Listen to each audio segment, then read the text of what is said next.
Halo semuanya, selamat malam.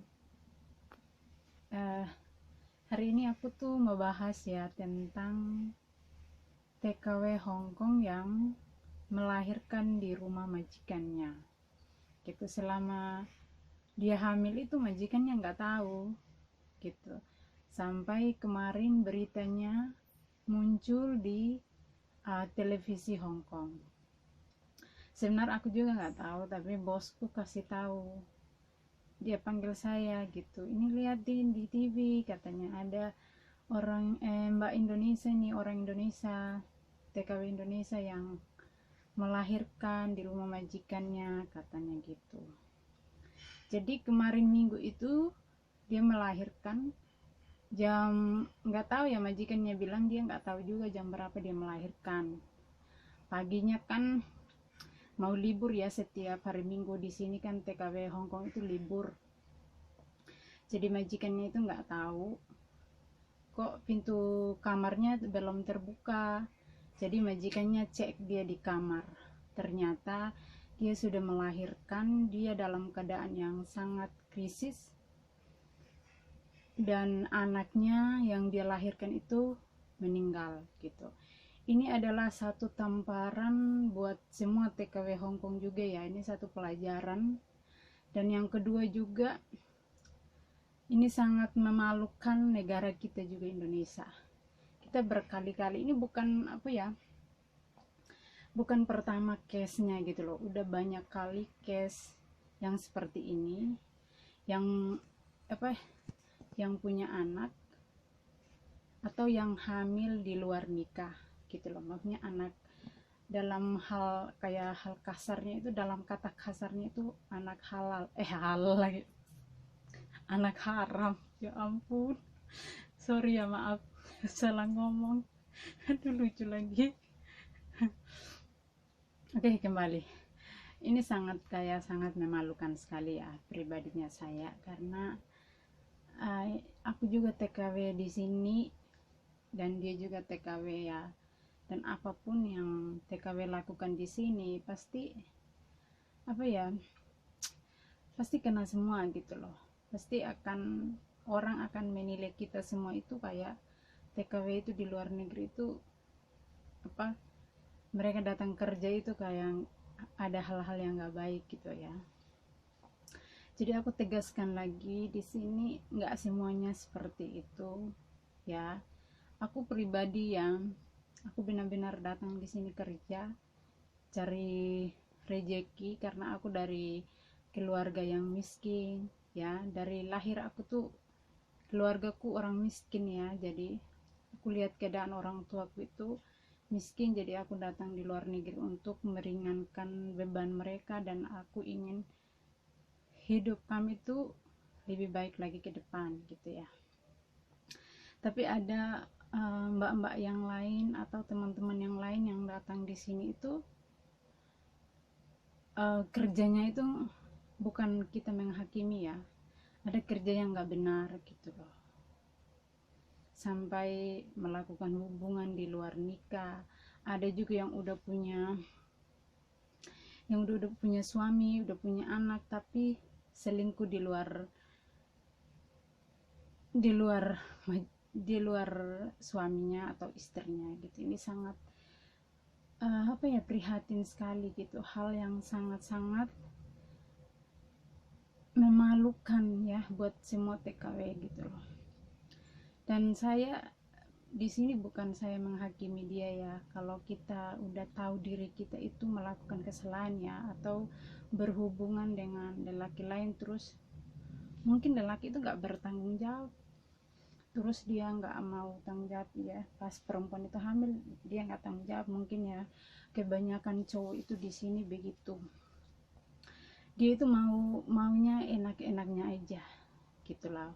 Kalau sudah habis yang enak, kamu dibuang seperti sampah.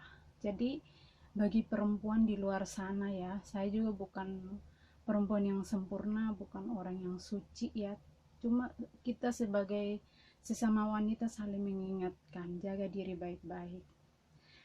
Ada juga, nggak semuanya lelaki tuh jahat ya, aku tahu gitu, tapi ada juga lelaki yang hanya memanfaatkan kita dan hanya berhubungan dengan kita, terus habis itu dia akan tinggalkan kita karena dia hanya main-main, maunya melampiaskan nafsunya aja gitu loh. Jadi ini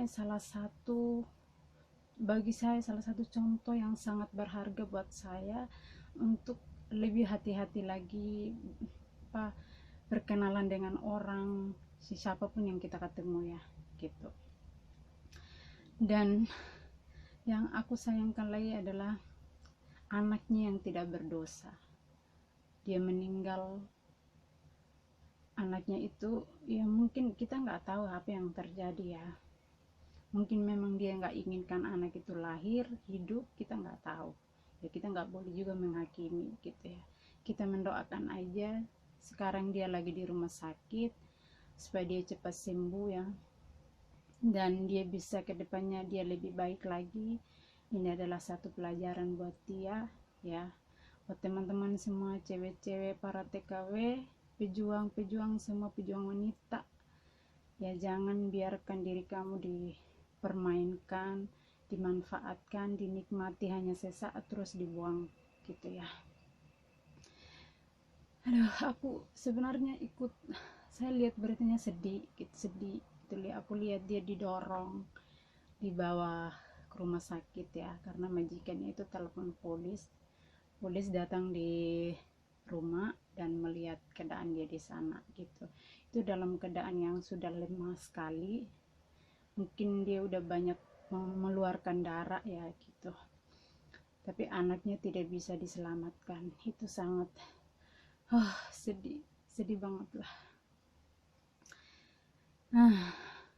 Jadi kayak ini semua TKW di sini tuh kayak lihatnya adalah, mungkin ada orang yang kayak lihat beritanya banyak yang menghakimi ya, tapi kalau saya sih, saya ambil hikmahnya, saya ambil contohnya, karena semua orang itu nggak ada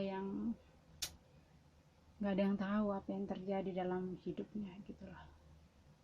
Dan mungkin dia nggak ingin juga terjadi seperti ini gitu. Ini semua karena izin Tuhan terjadi. Mungkin melalui ini dia bisa kedepannya dia lebih menjadi manusia yang lebih baik. Nah, ya kita doakan aja. Ya itu aja dari saya. Ya semoga semua teman-teman, semua TKW yang ada dimanapun kalian bekerja, tetaplah bekerja dengan baik, mencari rezeki dengan baik ya. Jauhkanlah dari hal-hal yang memalukan diri kita sendiri gitu. Kalau memang ada lelaki yang benar-benar suka sama kita, ya kita pastikan gitu loh, apa benar dia bertanggung jawab atau tidak. Ya kita ajak dia menikah, ketemu keluarga kita, ketemu orang tua kita gitu loh. Tapi jangan melakukan hubungan di luar itu sangat berbahaya untuk diri kita sendiri gitu loh. Karena udah banyak case ya, TKW yang dibunuh gitu loh, kebanyakannya di Singapura ya, di Malaysia, mungkin di Hong Kong sih belum ada ya yang dibunuh gitu. Karena di sini lelaki Bangladesh atau apapun di sini jarang ada sih gitu, cuma berapa aja sih yang ada. Jadi ini salah satu contoh guys, supaya kita tetap sebagai wanita tetap jaga diri. Ini khusus buat TKW Hong Kong, TKW yang ada dimanapun berada, tetaplah kita jaga diri baik-baik. Sebagai wanita, jagalah harga diri kita, karena harga diri kita lebih berharga dari apapun ya. Kalau kita butuh uang ya kita kerja untuk mendapatkannya, jangan cari yang senangnya, yang enaknya, tapi yang akhirnya menjatuhkan kita ke lubang yang paling dalam dan menyakitkan ya. Terima kasih. Jangan lupa like, komen di bawah pendapat kalian apa ya tentang masalah ini ya. untuk kita saling sharing satu sama lain. Terima kasih.